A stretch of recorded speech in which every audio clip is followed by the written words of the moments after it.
sa inyo mga katropa, kamusta kayo at kamusta naman ako? So ngayon for today's video is maganda yung pag-uusapan natin dahil magkakaroon ako ng panibagong update ngayong 2021 kung paano nga ba mare-recover ang nahack na Facebook account nyo. Try another way.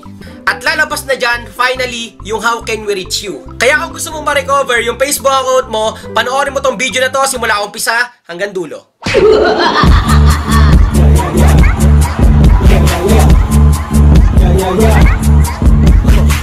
Dahil nga 2021 na, yung mga videos ko noong 2020 is possible pa rin naman makatulong sa inyo.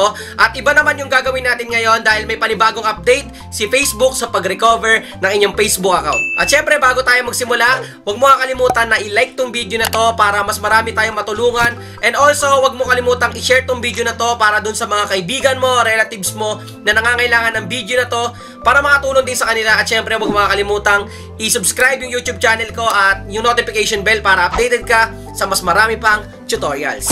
Karamihan sa mga nagko-comment, ang nangyari, ibinago nga daw yung password at yung email nila. Kaya ang mangyayari, yung code is hindi na marireceive sa phone number nila and email address nila, which is nahack nga yung Facebook account nila. Lagi mo tatandaan na kailangan kapag nag-recover ka is same device, which is yung cellphone mo ba, laptop or computer mo yung lagi mong ginagamit sa pag-login. At the same time, dapat same location kung saang lugar ka kadalasan at doon ka lagi nag-open. Pangatlo naman is same wifi or pwede ring mobile data pero much better kung wifi kung saan ka lagi nakakonect. Mag-create ka rin ng panibagong Gmail account, which is itong video na to. Na video ko din is makakatulong sa iyo paano nga ba gumawa ng panibagong Gmail account na kailangan mo sa pag-recover ngayon 2021. Yung tutorials makikita nyo naman dito sa gilid para ma-advise kayo step by step. And also, punta tayo at lagi nyo tatandaan na Chrome yung gagamitin natin. Yan. Kapag nandito na kayo sa Chrome, isi-search nyo lang at itatype nyo lang yung facebook.com/login/identify. So, ito yung unang step natin. Sa Chrome kayo pupunta. Kapag nagawa nyo na yon, mag-direct na tayo doon, punta na tayo doon, at lalabas yung enter your mobile number. Much better kung alam mo na yung mobile number, kaso nga kapag pinalitan na, hindi mo masasearch yon, pero kagandahan is may magandang way. Pindutin mo sa baba yung search by your email or name instead. Pag pindot mo nyan, pwede mo nang ilagay yung full name mo, which is lalagay ko yung main account ko na gusto kong i-recover. Pindutin natin yung search. Kapag pinindot natin yung search, is lalabas yung mga account na possible na may kapangalan ka dahil hindi naman may iwasan yun na may kaparehas kang pangalan. At the same time, lalabas yung mga account na related dyan at sa akin lumabas is tatlo. So, yung primary, secondary account ko and yung isa is hindi ko naman alam. Pipindutin ko yung main account ko. Choose your account. Kapag na-find mo na yung account mo, is try entering your password. So, ang problem nga dito, ang issue is hindi talaga natin alam kung ano nga ba yung password natin dahil nga nahack, pinalitan, hindi tayo makalogin. So ang gagawin natin, hindi na tayo maglalagay ng panibagong password or try another way nasa baba ng login. Islalabas yung send code via email address. So sa iba naman, pinalitan lang yung kapag nahack ka, pinalitan yung phone number pero yung email is hindi pinalitan ng hacker. So possible, mas mabilis na ma-recover yung Facebook account kasi yung email address is hindi pinalitan. Kapag binaba mo naman yan at pinili mo yung SMS or text message, is may hint na dalawang number sa dulo na doon marireceive yung code para mabuksan ulit yung Facebook mo at mapag-reset ka ng password. At mamaya may tutorial din ako dyan sa Messenger kung paano mag-add ng phone number sa inyong Facebook account. Kaya mas mabilis itong tutorial na to. Sabihin na natin, ang pinaka-problema mo is itong dalawang to is hindi mo na alam at pinalitan talaga ng hacker na malupit na hindi naman talaga natin alam kung ano na yung email account natin and phone number.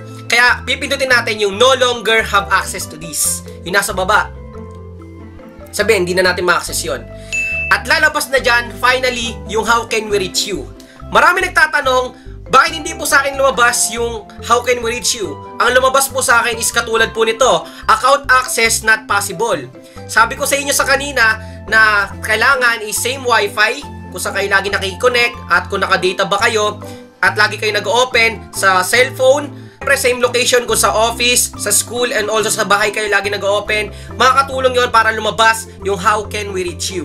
Sana nasagot ko yung mga katanungan nyo about sa how can we reach you. Ito talaga yung step na pinaka the best step para ma-recover yung Facebook account ninyo. So kailangan nyo palang gumawa kanina. Sinabi ko ng Gmail account at ilalagay nyo yon dito. Kasi new email to. yung email na yon is doon mag-send yung recovery link na kapag pinindot mo naman yung recovery link sa isa-send sa email na yon is doon at doon mo magre-reset yung password mo at okay na yung Facebook account mo. So lagay tayo ng email natin dito. Yan. Paglagay natin yan dyan, continue lang and ito na yung bago. Ito na yung isa sa pinaka bagong update ng Facebook, which is yung trusted contacts. So ako, alam ko naman yung trusted contacts ko. Kaya i-chat ko lang yung mama ko. So yung mga iba ko pa trusted contacts. So dapat alam niyo yon, at least 3 to 5 persons yon, pero 3 lang yung ibibigay sa inyong code. Pero ayan, per one, call your trusted contacts or talk to them in person. So pwede nyo tawagan. Tapos pangalawa is kailangan i-ask mo yung kaibigan mo, friend mo, or relatives mo na pindutin or i-search yung link na to, which is yung facebook.com/recover. So para sa inyo yun. Each friend will give you a code. Enter them below. So ito na yung panibagong update kapag na-receive nyo na yung trusted contacts nyo. At pinakita ko lang sa inyo na doon sa how can we reach you, balik natin. Kasi dito mag-receive yung recovery link talaga. So kailangan nyo mag-update at mag-update doon sa Gmail account nyo na ginawa na bago. Kasi doon mag-receive yung recovery link na kailangan nyo para ma-reset yung password. Tapos na tayo sa unang step para mag-recover. At ngayon naman punta tayo sa pangalawang step, which is yung two-factor authentication. Marami na mga problema sa two-factor authentication kasi nga yung code is hindi daw nila ma-receive dahil nga pinalitan yung phone number. Nag-iisang solusyon is mag-add kayo ng phone number para doon ma-receive yung code na ibibigay ni Facebook para ma-reset at mabago nyo yung password na gusto nyo. Number 1, ang gagamitin naman natin ay hindi Chrome. Ang gagamitin natin is yung Messenger application. So punta tayo sa Messenger. Pag tap natin dyan, is makikita natin syempre yung Messenger natin at the same time, yung chats. Katabi nun is yung profile o yung mismong may picture na bilog. Pindutin natin yan. Makikita nyo dyan yung dark mode, switch account, active status. Sa baba, ito yung pinakamahalaga, which is yung account settings. Pindutin natin yung account settings kapag nahanap nyo na yan. At lalabas dyan, at magdadirect pala kayo dyan sa settings ng Facebook. So kadalasan kasi hindi nyo na mabuksan yung Facebook nyo, pero yung Messenger naka-open. So para ma-recover nyo at makapagdagdag kayo ng phone number, punta kayo sa personal information. Unang-una. Yan, lalabas yung name, contact info, identity confirmation, and manage account. So ang way natin dito is yung contact info.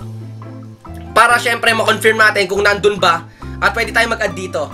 Syempre, mag-add tayo ng phone number. Kita nyo dyan na may mga phone number and email account, pero kung kadalasan, na-hack na yan, is iba na yung lumalabas. Minsan hotmail na yung lumalabas kasi nga napalitan na ng hacker. At the same time, yung phone number is iba na or dinilit na nung ni-remove na nung hacker. So, merong option dyan which is yung add phone number and add email address. So, add phone number ka. Papakita ko sa inyo, hindi na ako mag-add kasi meron na ako naka-add dito. Pinakita ko na sa inyo para paano kayo makakapag-add para yung code dun mag-receive. So, mag-add lang kayo ng phone number dyan. I-type nyo lang dyan sa mobile phone number. So, confirming your mobile number can help you reset your password easily.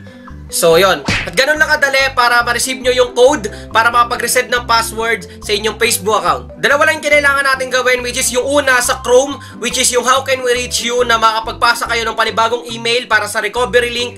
Pangalawa naman is yung Messenger application para makapag-add kayo ng panibagong email address and phone number using your Messenger application. At yan lang yung video natin sa araw na to at sana makatulong ko sa inyo kahit kaunti lang. At syempre mag-update pa rin ako sa mga possible na mangyari at kung iba-iba yung lumalabas ngayon sa Facebook recovery natin. Dahil iba-iba talaga yung lumalabas. At syempre tutulungan ko kayo sa pamamagitan ng paggawa ng video dito sa YouTube channel ko. At syempre huwag nyo kakalimutan na i-like yung video na to para mas makatulong sa iba. I-share nyo na rin and syempre huwag nyo kakalimutan i-subscribe yung YouTube channel ko at the same time pindutin na rin notification bell para sure at 100% sure na updated ka sa mga future uploads ko. You know, gusto ko muna magpasalamat sa inyo lahat dahil finally 70,000 subscribers na tayo on YouTube and road to 80,000 subscribers na tayo soon. So, mas marami, mas maganda at mas gagawa pa ako ng video. At syempre, maraming salamat sa inyo lahat. Peace out! Sana nakatulong ko sa inyo at gagawa pa ako ng mas maraming tutorials para matulungan kayo sa pag-recover ng Facebook account ninyo. Peace!